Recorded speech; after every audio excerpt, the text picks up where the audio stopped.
അച്ഛൻ കഴിഞ്ഞു, അത് കഴിഞ്ഞതിന് ശേഷം മകൻ, പിന്നെ മകൻ്റെ കാലഘട്ടം കഴിയുമ്പോഴത്തേക്ക് മറ്റൊരാൾ വരും എന്നുള്ള ഒരു കാര്യമാണ്. എന്ന് വെച്ചാൽ ഒരു കുടുംബത്തിൻ്റെ താല്പര്യത്തിനനുസരിച്ച് ഒരു ദേശത്തിൻ്റെ താല്പര്യത്തിനെ മാറ്റിയെടുക്കുന്നതിനും അതിലൊരു മാറ്റം ഉണ്ടാകാനായിട്ട് ഒരു ജനാധിപത്യ പ്രക്രിയ, ഒരു മാറ്റത്തിന് വേണ്ടിയിട്ടുള്ള ഒരു അവകാശം ജനങ്ങൾക്ക് നിഷേധിക്കപ്പെടുകയും ചെയ്യുമ്പോൾ അത്യാവശ്യം നല്ല ഭരണമാണെങ്കിൽ പോലും ആൾക്കാർ വെറുക്കും. അപ്പോൾ ആ സമയത്താണ് ഇവിടെ സാമ്പത്തികമായിട്ടുള്ള ബുദ്ധിമുട്ടുകളും നേരത്തെ പറഞ്ഞിരുന്ന പല പ്രശ്നങ്ങളും, പിന്നെ അവിടെ തന്നെ ഈ ഡ്രഗ്സുമായി ബന്ധപ്പെട്ടിട്ടൊക്കെ തന്നെ ഒരുപാട് പ്രശ്നങ്ങളുണ്ട്. അങ്ങനെ സങ്കീർണമായിട്ടുള്ള ഒരു സാമൂഹ്യ സാഹചര്യവും സാമ്പത്തിക സാഹചര്യവും അവിടെ ഉണ്ടായിരുന്നു. അപ്പോൾ അതിൽ നിന്ന് മോചനം കിട്ടുന്നതിന് വേണ്ടി പുതിയൊരു മാറ്റം ഉണ്ടാകുന്നു എന്ന രീതിയിലത്തേക്ക് പ്രതീക്ഷിക്കുന്ന ആൾക്കാരുണ്ടാകും. ഇത് ജനാധിപത്യത്തിൽ നടക്കും. പക്ഷേ ജനാധിപത്യത്തിൽ നമുക്ക് അറിയാവുന്ന ഒരു ബീസ്റ്റിനെയാണ് നമ്മൾ തിരഞ്ഞെടുക്കുക. ഇവിടെ ഒരു അൺനോൺ ബീസ്റ്റാണ്. അപ്പോൾ ഇവരും ആൾക്കാർക്ക് ഒരു 5 വർഷം കഴിയുമ്പോൾ അല്ലെങ്കിൽ 6 വർഷം കഴിയുമ്പോഴത്തേക്ക് അല്ലെങ്കിൽ ഒരു സ്റ്റേബിൾ ഗവൺമെൻറ് എസ്റ്റാബ്ലിഷ് ചെയ്തതിന് ശേഷം പിന്നീട് അതിനെ മാറ്റാനുള്ള അധികാരം ജനങ്ങൾക്ക് നൽകുന്നില്ല എങ്കിൽ പിന്നീട് കുറച്ചു കാലം കഴിയുമ്പോഴത്തേക്ക് ഇതും അസാധു ഭരണകൂടവും തമ്മിൽ വ്യത്യാസമില്ലാതെയാകും. ശരി, നമ്മൾ ശ്രീ ഈ മോഹൻ പറയുന്ന വർഗീസ്, ഏത് ശ്രീ മോഹൻ പേരിൽ വർഗീസ് നേരത്തെ അറിയപ്പെട്ടാലും ശ്രീ ആ ഫക്രുദ്ദീൻ അലി പറഞ്ഞ ഭരണാധികാരി നിരീക്ഷണം, ആദ്യം ശ്രീ ഫക്രുദ്ദീൻ പറഞ്ഞ നിരീക്ഷണം ഇതായിരുന്നു: ഇതുവരെ കടലിലായിരുന്നു സിറിയൻ ജനത എങ്കിൽ ഇനി ചെകുത്താന്റെ മുന്നിലായിരിക്കുന്നു എന്നാണ്. അതിനോട് താങ്കൾ യോജിക്കുന്നുണ്ടോ ശ്രീ മോഹൻ വർഗീസ്? ശ്രീ മഞ്ജുഷ്, ചെകുത്താനും ചെങ്കടലിനും ഇടയിലാണ് ഇപ്പോൾ ജനത. തൽക്കാലത്തേക്ക് ഒരു ചെകുത്താനെ മാറ്റാൻ സിറിയൻ ജനതയ്ക്ക് കഴിഞ്ഞു.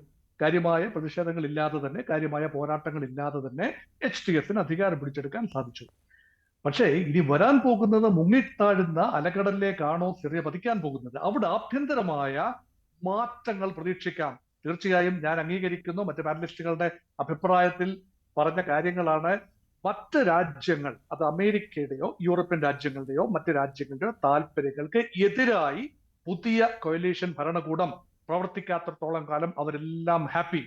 പക്ഷേ ആഭ്യന്തരമായി സിറിയൻ ജനതയുടെ കാര്യമോ? നോക്കൂ, 5 ലക്ഷത്തിലധികം സിറിയൻ അഭയാർത്ഥികൾ, സിറിയക്കാരാണ് കഴിഞ്ഞ 14 വർഷത്തിനുള്ളിൽ ആഭ്യന്തര കലഹം തുടങ്ങിയ 2011 മുതൽ പിടഞ്ഞു വീണത്. ഒരു ഭരണകൂടം, ഈ പറയുന്ന പുതിയ ഭരണാധികാരി അധികാരത്തിൽ വന്നു കഴിഞ്ഞാൽ അൽ ജുലാനിയുടെ നേതൃത്വത്തിൽ ഒരു കൊയലീഷൻ ഗവൺമെന്റ് ആവും അധികാരത്തിൽ വരുന്നത്.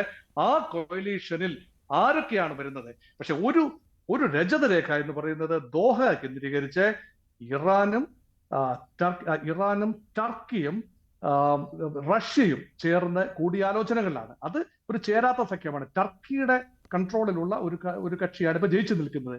ഇറാന്റെയും റഷ്യയുടെയും താല്പര്യങ്ങൾ അവിടെ ഹനിക്കപ്പെട്ടു. പക്ഷെ ഇറാന്റെയും റഷ്യയുടെയും താല്പര്യങ്ങൾ ഉൾപ്പെടെ, ഷിയ വിഭാഗത്തിന്റെ താല്പര്യങ്ങൾ ഉൾപ്പെടെ ഒരു ചെറിയ രീതിയിൽ സംരക്ഷിക്കുന്ന രീതിയിൽ ഒരു അഡ്ജസ്റ്റ്മെന്റ് ഭരണകൂടത്തിലേക്ക് വരാൻ സാധിക്കുമോ എന്നാണ് ഇറാൻ നോക്കുന്നത്.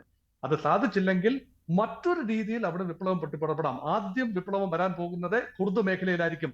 കുർദുകൾക്ക് സ്വയംഭരണം എന്ന ആഗ്രഹം അവരുടെ മനസ്സിൽ കോറിയിടപ്പെട്ടിട്ട് ഒരുപക്ഷെ 50-ലധികം വർഷമായി. ഒരുപക്ഷെ ഏറ്റവും നല്ല സമയമാണ് കുർദുകൾ, ഒരുപക്ഷെ സിറിയയിലെ കുർദുകളെങ്കിലും സ്വാതന്ത്ര്യം പ്രാപിച്ച് സിറിയയുടെ 30% ടെറിട്ടറി അവരുടെ കയ്യിൽ തന്നെയാണ് ഇപ്പോൾ. അങ്ങനെ സാധിച്ചാൽ ഒരു വിശാല കുർദിസ്ഥാൻ എന്ന വിഷയത്തിലേക്ക് ഭാവിയിൽ നീങ്ങാൻ സാധ്യതയുണ്ട്. അത് ഇറാഖിനും ടർക്കിക്കും സിറിയയ്ക്കും ഒരു പരിധിവരെ ഇറാനും എല്ലാം ഭീഷണിയാകുന്ന ഒരു ഡെമോഗ്രാഫിക് ഒരു ചേഞ്ച് ആണ് ഇവിടെ വരാൻ പോകുന്നത്. ഒന്നും ഇപ്പോൾ പ്രവചിക്കാൻ പറ്റാത്ത സാഹചര്യമാണ്. നിങ്ങൾ ബാക്കി പാനലിസ്റ്റുകൾ പ്രതീക്ഷയോടെ കാണുമ്പോൾ ഫക്രുദ്ദീനാണ് അതിൽ വളരെ വ്യത്യസ്തമായ ഒരു നിലപാട് സ്വീകരിച്ചത്. പ്രതീക്ഷ വേണ്ട എന്നാണ്. ഇത്രയും പാനലിസ്റ്റുകൾ പറഞ്ഞ ശേഷവും താങ്കളുടെ ആ നിലപാടിൽ മാറ്റം വരുത്താൻ തോന്നുന്നുണ്ടോ ശ്രീ ഫക്രുദ്ദീൻ അലി? അനുഭവങ്ങൾ വിളിച്ചത് എനിക്ക് മാറ്റാൻ തോന്നുന്നില്ല. അത് ഞാൻ പറഞ്ഞത് കുറച്ച് നമുക്ക് വെയിറ്റ് ചെയ്യാം. ഇനിയിപ്പം നമുക്ക് എല്ലാ ദിവസവും ഒരുപോലെ ആവണമെന്നില്ലല്ലോ. ഇനി ഇവന്മാരെ നന്നാകാൻ അങ്ങ് തീരുമാനിച്ചാലോ? പഠിച്ചവന് ഇവർക്ക് നല്ല ബുദ്ധി കൊടുത്തിട്ടുണ്ടെങ്കിലോ? ഏതായാലും നമ്മളെ മതത്തെ പറ്റി മൊത്തം ചീത്തപ്പേര് ഏൽപ്പിച്ചുകൊണ്ടിരിക്കുകയാണ് ഇങ്ങനെ നാളുകൾ.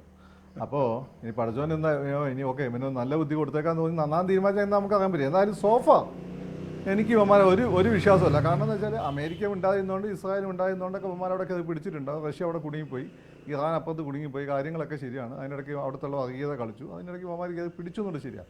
പക്ഷേ പിടിക്കാൻ ഇവന്മാരെ സഹായിച്ചൊരു ഫോഴ്സ് ഉണ്ട്. അത് ഇസ്ലാമിസ്റ്റ് ഫോഴ്സാണ്. IS ഒക്കെ ആയിട്ട് ബന്ധമുള്ള ഇസ്ലാമിസ്റ്റ് താലിബാനിസ്റ്റ് ഫോഴ്സാണ്. അപ്പോൾ ഇയാൾ ഈ പറയുന്ന പോലെ ഇപ്പോൾ ഇയാൾ പറഞ്ഞ വാക്ക് മുഖവിലേക്ക് എടുത്താൽ പോലും ആ രീതിയിൽ ജനാധിപത്യ സംവിധാനവും സെക്യുലറിസവും സ്ത്രീയും ക്രിസ്ത്യാനിയുടെ തൊടാതൊക്കെ ഇയാൾ മുന്നോട്ട് പോയി കഴിഞ്ഞാൽ അവന്മാരിളവും. കാരണം അവന്മാർ അതിന് വേണ്ടിയിട്ടല്ലല്ലോ. അവന്മാരുടെ ലക്ഷ്യം വേറെയാണല്ലോ. അവന്മാർക്ക് ഇസ്ലാമിക രാജ്യം സ്ഥാപിക്കുകയാണല്ലോ. അപ്പോൾ സ്വാഭാവികമായിട്ടും അവന്മാരെളുക്കുമ്പോൾ അവന്മാരെങ്ങനെ ഡീൽ ചെയ്യുന്നു എന്നതിനെ ആശ്രയിച്ചിരിക്കും. അതായത് താലിബാന്റെയും അൽ ഖ്വയ്ദയുടെയും ഒരു സിറിയൻ ബ്രാഞ്ചായിട്ട് മാത്രമേ താങ്കൾ ഈ JTSനെ കാണുന്നുള്ളൂ? തൽക്കാലം അങ്ങനെ കാണാമെന്ന് പോകാറുള്ളൂ. അത് മാത്രമല്ല മറ്റ് ശക്തികളും, അതായത് IS പോലെയുള്ളവരും ഇവിടെ ഈ ഒരു ഭരണത്തിന് കീഴിലാണെങ്കിൽ ശക്തി പ്രാപിക്കുമെന്നാണോ താങ്കളുടെ നിലപാട്? അല്ല, അവർക്ക് അങ്ങനെ ഒരു പ്രതീക്ഷ ഉണ്ടാവുമല്ലോ. അവർക്ക് അങ്ങനെ ഒരു പ്രതീക്ഷ ഉണ്ടാവും സ്വാഭാവികമായിട്ടും. കാരണം എന്ന് വെച്ചാൽ അവരുടെ ഒരാൾ അവരുടെ ആയിട്ട് നമ്മളിപ്പോൾ അല്ലേ ഈ പഴയ നക്സലുകൾക്ക് അവർ നക്സലീസ് ഒക്കെ വിട്ടിട്ടുണ്ട്, എങ്കിലും അവർക്ക് ഈ പറഞ്ഞ എവിടെയെങ്കിലും ഒരു വിപ്ലവം ലാറ്റിൻ അമേരിക്കയിലെ വെടിപൊട്ടിയൊക്കെ ഒരു സന്തോഷം ഉണ്ടാവും. അപ്പോൾ സ്വാഭാവികമായിട്ടും ഞമ്മൻ്റെ ഒരാൾ അവിടെ കയറിയിരിക്കുന്നത് നമ്മുടെ ആൾ മുസ്ലിം അല്ല ഞാൻ ഉദ്ദേശിക്കുന്നത്, താലിബാൻ IS. അപ്പോൾ ഞമ്മളെ ആൾ ഞമ്മൻ്റെ ആൾ അവിടെ കയറിയിരിക്കുന്നു നോക്കുമ്പോൾ കാര്യങ്ങൾ ഭാവിയിൽ നമ്മൾ വിചാരിച്ച പോലെ പോകും. ഇപ്പം തൽക്കാലം ഒന്ന് ക്ഷമിച്ചിരുന്നാൽ എന്നുള്ള ഫീലായിരിക്കും അവന്മാർക്ക്.